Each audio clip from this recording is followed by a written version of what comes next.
उधर पंजाब कांग्रेस में चल रही कलह खत्म होने का नाम नहीं ले रही है। पंजाब में नया वजीर आला बनने के बाद फिर से कलह मच गई है। पंजाब इंचार्ज हरीश रावत के नवजोत सिद्धू की क़यादत में इंतखाब लड़ने के बयान पर सुनील जाखड़ नाराज हो गए हैं।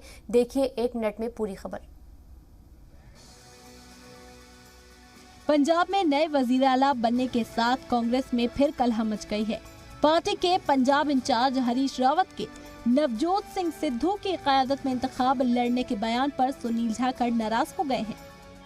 मैं समझता हूं गैर जुम्मेवाराना बयान जो हैं उनके हाथ मजबूत करने की बजाय कई प्रश्न चिन्ह खड़े कर देते हैं। वहीं साबिक वजीर आला कैप्टन अमरिंदर सिंह ने पार्टी के कई अरकान पार्लियामेंट और अरकान असेंबली के साथ फार्म हाउस पर मीटिंग करके कयास आराइयों में इजाफा कर दिया है।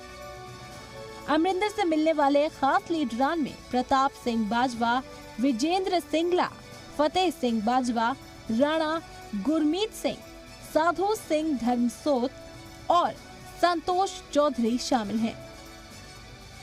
जराये की माने तो वजीर आला के लिए कांग्रेस ने अरकान असेंबली की कल इंटरनल वोटिंग कराई थी, जिसमें सिद्धू को सिर्फ 5 वोट मिले थे। ब्यूरो रिपोर्ट, जी मीडिया।